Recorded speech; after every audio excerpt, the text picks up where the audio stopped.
खुलुमबाय गिबियाव नोंथांमोनखौ आंनि चेनेल वारिखौ समबारजों लोगोसे गोजोन हामलायनायखौ जासिहरबाय। दिनैनि बे भिडिअनि गेजेरजों दासिमनि मोननैसो खौरांफोर होगोन भिडिअखौ मोजां जोबोद खोनालांदो।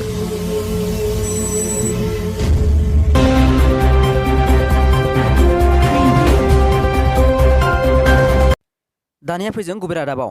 बड'लेण्ड मुलुगसोलोंसालियाव रंजालि बैसागु फोरबो फालिदों। मुलुगसोलोंसालि गुबुन गुबुन बिफाननि फरायसाफोरा रंजालि बैसागु फालिना हायलालाय हुइलालाय मोसादों। बड'लेण्ड इउनिभार्सिटिनि प्रफेसार डक्टर इन्दिरा बर'आ बुंदों, बैसागुआ जोंनि थै आरो जिउजों सोमोन्दो दं होनना। बाक्सा जिल्लानि एनडिएफआरनि मावथिफोरा खौरां मेल खुंदोंमोन। बिथांमोना साननै सिगाङाव बिटिसिनि बाजो जथुमायाव एनडिएफनि आर्निया 180 सुबुंफोरा भेरिफाइ खालामजादोंमोन होनना बुंदों। नाथाय बाक्सानि एनडिएफआरनि मावथिफोरा 300नि बारा सुबुंफोरा भेरिफाइ जाखादोंमोन होनना बुंदों। नाथाय बे माबोरै 180ल' जाखो होनना बुंदों। सोरखारा होगासिनो सोरखारनि फैसाखौ गासैनोबो होनो नांगौ होननाबो बुंनायजों लोगोसे सोरबा नङैनो होनायखौ गाज्रि मोनाखै, नाथाय जायफोरा मोनाखै बिसोरनो होनो नांथारगौ होनना बुंदों बिथांमोना। एनडिएफआरनिफ्राय एमसिएल एम गैयिनि थाखायनो बेबायदि खालामदों नामा सोंथि सोङो बिथांमोना। अननानै नायबिजिरफिननो खावलायो, थाबैनो खावलायो बिथांमोना। गुन गोनां फरायसाफोरनो बिटिसिनि सरकारा राङारि अनसुंथाइ चेक राननानै होदों।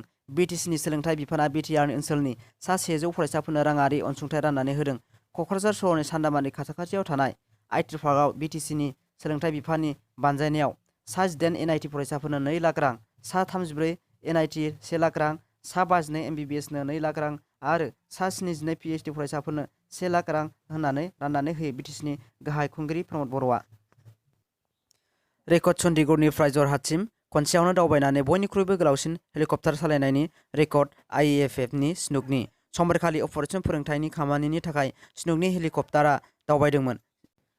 चीनजों सोलिबाय थानाय सिमानि जेंनानि समावनो लादाख खोन्दोआव बाहायनाय बयिं बानायनाय माल्टि-मिशन हेलिकप्टारआ 1910 किल'मिटार गोलाव दावबायो, गासै 7 घन्टा 30 मिनिट सालायखायो।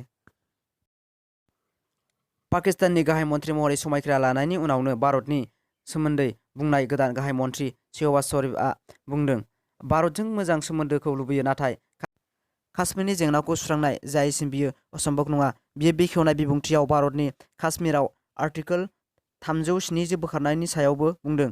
बियो अजद होदों दि बेनि थाखाय काश्मीरनि गोबां सुबुंफोरनि खहा जादों, बेखौ इन्टारनेशनेल लेभेलआव लांगोन होनना बुंदों। लोगोसे काश्मीरनि बिदा-फंबायनि थाखाय पाकिस्ताना गासिबो रोखोमनि मदद आरो मोनथायखौ होगोन होनना बुंदों। बियो भारतनि गाहाय मन्थ्रिखौबो खावलायदों।